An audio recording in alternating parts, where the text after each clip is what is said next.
October 2021 Masters of Art Lecture Clay on Main Owner and ceramicist, Dolores Kirschner, and artist instructor, Constance McBride to talk about art as a community resource and using art to raise awareness for Alzheimer's disease. This talk presented by Pottstown Area Artists Guild on October 19, 2021, at 7 p.m. Well known and in the Westchester area is where she's from. So they're going to share their personal art experience and then how they came to be together here at Clay on Main. So with that, I don't know if anything first is yours. Go ahead. Organization. One of our other co-founders is right here, Kathy. About 15 years ago, I bought this building. 20 years ago, I bought this building. 15 years ago, Kathy and Mike and a few other people were gung-ho students in the back, and we decided we needed to move forward. So I said, oh, I have a good idea. Let's become a nonprofit. Just like that, right, Kathy? And we did.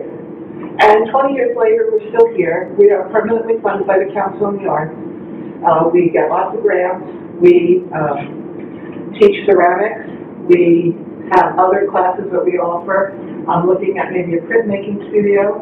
We have these galleries set up. And Rhonda has just taken over the gallery in the back and set up a beautiful gift gallery, which we rotate quarterly, which represents all of the student members of the studio, as well as a co-op studio. So we do have artists that pay monthly fees to get space and work. It's very difficult to set up a clay studio in your own home. So, with that said, I thought I might talk a little bit about my work. I like to say that I came from a very traditional background at a very traditional time from a very traditional city. So I went to UArts in Philadelphia in the 70s. It was all traditional, right, Susan? Yes, I was a little before you know. I was in Philadelphia College of Art. Remember, it wasn't even UArts. No, it wasn't. No, it was Philadelphia College of Art. Yes, I went there also. It was Philadelphia College of Art. Back in the day. It had Philadelphia College of Art started by a bunch of engineering, advertising artists that worked out in the museum, Philadelphia Museum. It was originally called the Philadelphia Museum School, and then it became Philadelphia College of Art. And at that time, it was very, very traditional. So I decided to go into ceramics in my pragmatic way because I figured that could teach me the most. I need to know about, materials and things like that. So I was trained as a production potter to do very functional work in a very traditional way. And, well, that got old real quick. And so I put a few pieces out here that are representative of this idea of some of my work that I'm talking about. I'm very interested in botanical things, nature, microorganisms, bark, seeds, but I'm also interested in pushing the traditional ceramic boundaries to the point where it's unrecognizable. So all of these glazes, we can pass some of these around. And then when you're done, when we're done talking, you can get up, pick them up, and look at them. I have things embedded in them. I start picking out the two. No, I don't know. They're there. Is it here? Put that in the calendar. I looked these the other day. Oh, there they are. Yeah. Because they're crusty and they're the shapes are very simple. They are organic. Those are always been my roots. Most of my work has been my roots. But this group in particular is how I can take a glaze, take the basic things that I have been taught, the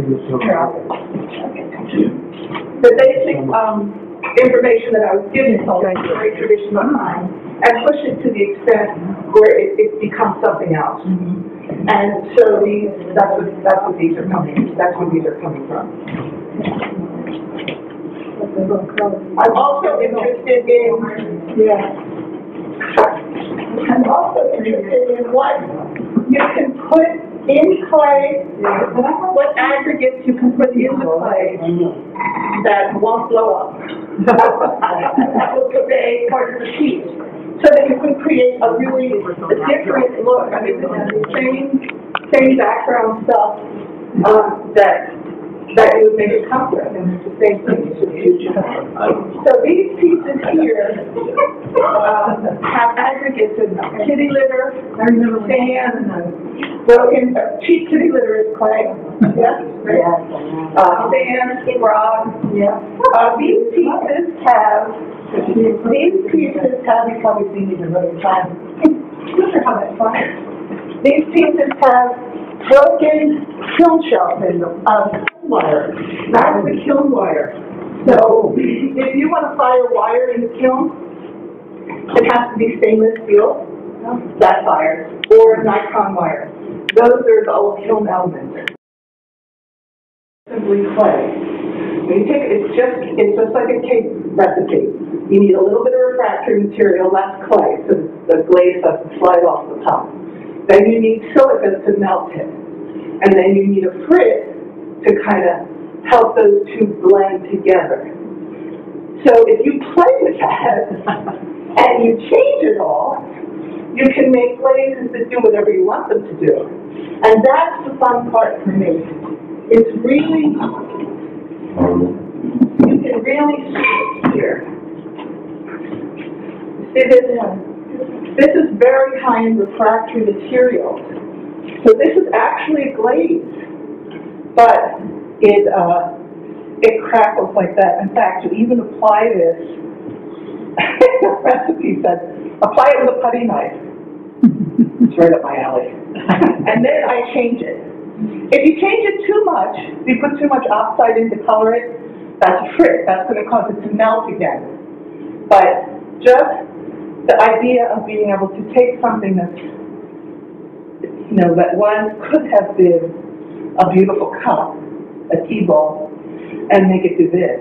It's really fun. You can see the kitty litter on the back of here, like somewhere in here. These have holes in them because these are to show it had stayed and I hung them. And that was really good. But on the back here, you can see kitty litter. That little red stuff.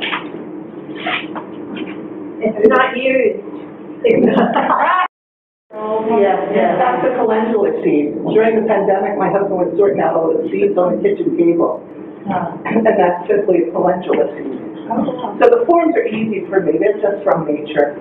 Or bark, all little pods. But the finishes are, actually this is nail polish. Right here, too. Where it's stuck in the kiln a little, so I ground it to it. Nail polish is really any kind of, whatever, I like to look at whatever you can do to get the finish that you really want. But this is just a glaze on the outside here. Yeah, and it's a glaze that we, and one of the students was really kind of bummed about it. She didn't like it. It didn't turn out the same at all for her keep. So this is great. Right. So, I'm going to use it. It really came out gold. It did. Gold. I don't know where it is. No amount of clay. If you put too much silica in it, it would melt. It wouldn't bubble. If you put too much refractory material in it, it would melt and bubble, but the bubbles wouldn't be able to be touched. They'd break open, and then that's very dangerous. This is a piece that Constance made, and this is a bead glaze. I like bead glazes. You reminded me when you said titles, because there are lichen glazes, bead glazes, lava glazes, Pottstown. What is it? With stickers out of it. It's simply the formulation. It might have more, some chemicals can melt, but not smooth out. And it beads up. And it'll bead up. And so that's a bead glaze. And you'll see it when you get to it. Yeah. And it really is very beautiful. But what's neat about it is that they really are, they have a formula, and if you get them right, they work time after time. It looks half the same. That the only thing good about pottery is a little blue dish. It's really nice. Okay, that's all I have to say. Anybody have any more questions? Here's the first art line show, and at that time it was still in the Reading Museum. And they took one of my pieces and under glass on the second floor where that beautiful little sculpture used to be, that little nymph, that little, oh, this is really cool. That's really good. That's a lovely neat little museum, so I haven't been in any other museums. Constance, Constance has lived in California, Arizona, Philadelphia, all over. And you've had some museum shows, though. Yes, I have had some museums, like group shows. Yeah. But a small group show at the Art Museum in Phoenix, which was The Walt Whitman Center, pretty big deal for me. It was great. on South Street, when the Painted Bride used to be on South Street in Philadelphia, showed there. The Walt Whitman Center showed there. More College of Art showed there. Cool. Those are, now I just run play on names. Well, I was just say one thing about play on names. And we had a really hard time installing some of his work. So we had, because some of it was so large, so we had to create some of the spaces for him to show. And I have shown here, and I've had my installation pieces here a couple times. Yeah, that show was fun. Yeah, I did show the body, yeah. I did. I like this room for installation. And I like to watch the gallery for installation. Yeah, we like that wall in there. Oh, yeah. I like the floor in there. That's the floor in there. Yeah, the floor in there. Yeah, I like installation pieces. But it's coming down. Bonnie and I did stuff. It was really, I mean, I had like stuff laying on the floor and the wall. It was I used it as an installation room. It was different. Yeah. So, yeah. And when you did your installation? Yeah, so I had a formal here, installation there, and then some formal in the back. Yeah. The marketing. Yeah. I'm did paintings, pastel paper, pastel and paper in the back. Oh, that's right, that's right. Yeah. But you did your installation. And they have uploaded with the flower in your hand. Yeah. And the neat thing about installation pieces, concepts, I think I'll say this, every time you put those installation pieces together, they're a little different. Yeah. It's like going to the orchestra. Every time you hear that orchestra play, that piece, it's a little different. It's just in that moment. And it has to be the location changes it too. Yeah. The whole energy in the room. Right. Yeah. And the energy of the people that Yeah. come into the room to see the work. It's this whole, Yeah. it just changes every time. And I think that's what's really nice about, that's what I like about installation. It's always just a little different. Yeah. I'm going to get Constance to make it a little bit more personal. Thank you for inviting me too, Rhonda, to join Dolores. I've met Dolores, it's over 2 years now. Has it been? It's like 2.5 years. It's hard to believe. But I found out about clay on names through one of my oldest friends. She literally was my first friend. I was 5 and she was 4. And we grew up in Philadelphia. And then we went to different high schools and we moved apart. She ended up at Lehigh and then stayed up in this area, vicinity. She moved around too. Her name is Lorraine Messina Abronza.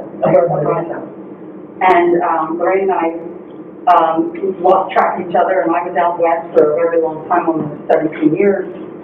But she found me on Facebook, and she said, I'm doing pottery. And I said, oh, this is great. And she started showing me pictures, and she said, I'm a clay on Maine. I said, oh, this is so cool. And so, I don't know, it had to be like 5 years, 6, 7 years later, probably. And my husband and I relocated back to the East Coast, and we're back in Chester County. We're right outside of Westchester, between Ludwig's Corner and Westchester. So, okay, not Exton, it's Chester Springs. But Lorraine called me, said you were doing a show, and you called me. Lorraine recommended me, Dolores called me to jury a show here. And that was my first drive-by. And I came up to jury a show, and it was a regional show. That was a good show. It was a fabulous show. We got people up and down the East Coast to do this, and I juried it with Jeff Dietrich. Jeff being the functional potter, very traditional for this area, and me being the figurative sculptor, and really liking organic and natural materials. We drew the show together, and it was a really cool show. Talk about out of the box. And so that was my intro to Clay on Maine. And I thought, oh, I love it here. And then it just happened. One thing led to another, and the next thing I was teaching. So I was teaching hand building, and that's my focus. I threw on the wheel in college, but I really did not care for, frankly, I had back problems and a neck problem, so I was really uncomfortable. And I didn't really want to do functional work to begin with. I was a figurative sculptor because I was a figurative drawer and painter, and that's where I came up. Philadelphia College of Art at first, and then I just took numerous classes and workshops all over the country, frankly. But when I got into clay, in 2006, in 2001, I took my first clay class, and it was right before I moved out west. So I took it at the Abington Art Center. And I came in because I wanted to make handmade tiles that I was going to break up for my mosaic work. But I wanted to make the tiles and then break them up instead of buying, the glass, what you do, you get the bins and the dishes and everything. I love all that. But I decided I'm going to make these tiles. And that's when I first touched clay, and I just was hooked. And then we moved west. And we went to the Southwest, and I was in Arizona, which is a mecca of clay artists, and I found them right away. And I started doing all the classes and workshops, and then I just started, showing my work. And one thing led to another, and one of the last things I did when I left Phoenix was, I received a grant, and it was a 5-person show at the Phoenix Art Museum. And that was kind of a major, amazing experience for me. And I took 2 large figures, almost full-size figures. One of them was in the installation room here about a year ago. So I do figurative work, but because I come from painting and drawing, and Susan understands this too, I want to paint and draw and glaze, I know nothing about. I have the hardest time with glaze, and I'm always asking Dolores because I don't want to use glaze because it's too shiny, it covers up my detail. I'd rather paint it, I want all the detail. And so I started working with, this is copper carbonate, it's a porcelain paper clay body, and then it's white, it's porcelain paper clay, it's white. And then I use copper carb wash, and I just brush it on and then I sponge it back and put that in the kiln. This one is this is sculpture clay that I got here. Oh, okay. And I really like the sculpture. I do too. Because it's a totally different texture. But I use hazelnut stain, some mason stain, and it's just like a dry pigment that you just mix with water, and you can sometimes throw in Berkeley borate to make it a little sheen, a lot of shine. But if you don't, you're just going to get this dry matte look. But then I can see all the detail I want. And then inside is like an oxide. And so I'm into oxides and stains and wax and pastel. This is underglaze. This is a velvet underglaze with iron oxide inside. And then I do pastel after the firing because I worked with pastels forever. And I still work with pastel. So why not just put pastel on my clay? So I do some little details and I just use a spray stick like you would use for your pastel on paper on top of that. So oil pastel? No, chalk. Chalk. Yeah. Chalk pastel. And what I do is shade the stick. And so I get it into powder. And then I just take the little brushes and go inside and detail. And then literally, I love that because I feel much more in control. Glaze drives me crazy because it's really hard and you don't know what's going to happen. You don't know what's going to come out of that kiln. I like control. And so actually with figurative work, I want to know that this is going to come out. I'm spending a lot, 2 to 3 months on working on especially the full figure. So I want to work. I don't want to be upset with the kiln problem. Anyway. I'm so glad to know that you work with pastel, I did throw on the wheel, I made functional work, but as soon as I started sculpting and I was making figurative, that was the end of it for me. So, hence, I don't teach the wheel here, I teach hand building. But I do make functional work with my like hand building, and I like that too. But I really just like using underglazes, stains, oxides, and you just get a whole different look. I love the way you take with a brush. It's like, like you're putting It is like lipstick. But this group, I only brought these works because I'm doing a show that's coming up, and it's far. It's Rehoboth Beach, Delaware, which I've never been, but I put a proposal in a year ago, and they accepted it. So I'm doing this solo in November 12th to December 12th.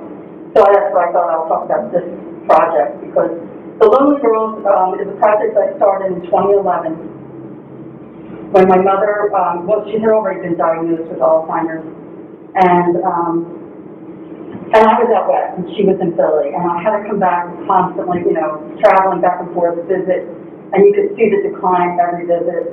And when I would go to the nursing home, it was just really becoming more and more difficult.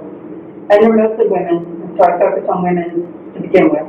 I also focused on aging because I'm an aging woman, and I'm really frustrated with this use of subculture that we're in. And now, since the pandemic and since everything else that's been going on in this world, basically, we don't know what's real, what's fake, what's what, and including now, I just watched the show, 60 Minutes did this last week about this virtual reality, putting a face on somebody, and they had Tom Cruise talking, and it wasn't Tom Cruise.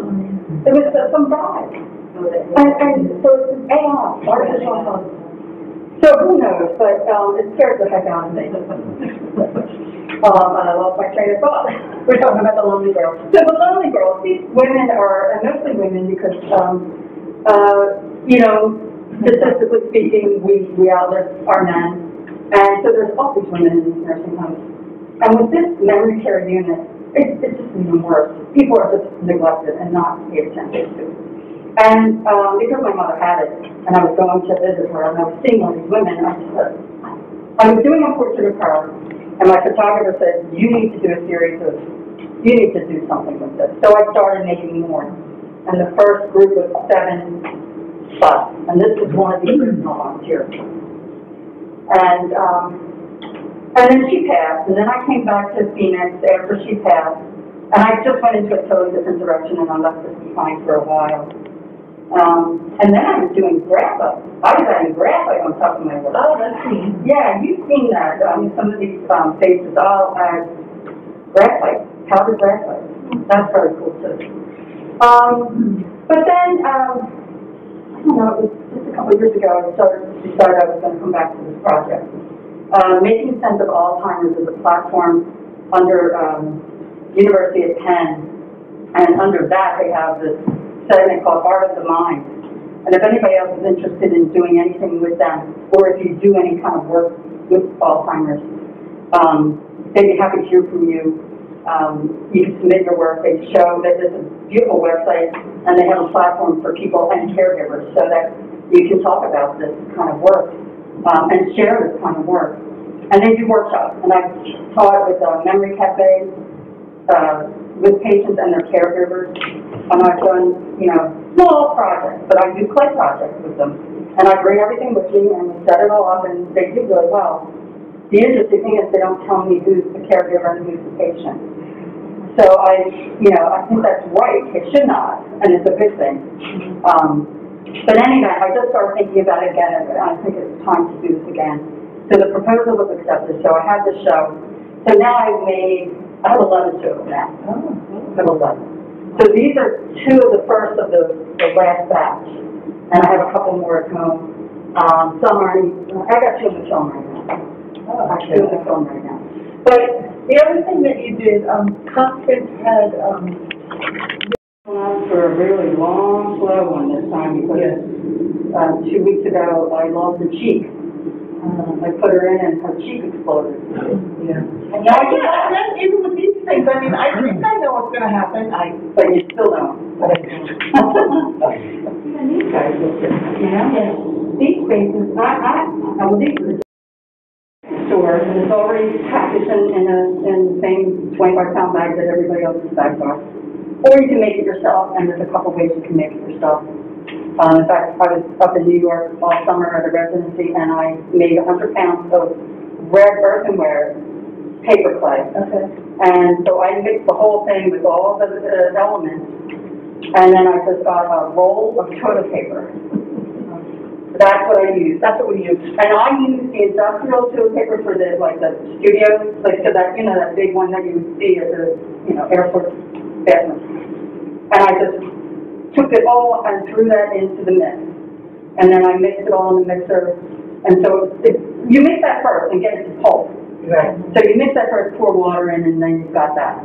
You can do it without a mixer. It's just more labor intensive. We made a big bucket. And the reason I hope we can get something out of it. No light road. Well, I keep hearing that it's good. Cute little town, very traffic, Yeah. harsh. I'll be working till November 4th, and then I drive the truck on the 5th. Any other questions? Thank you all very much for having me.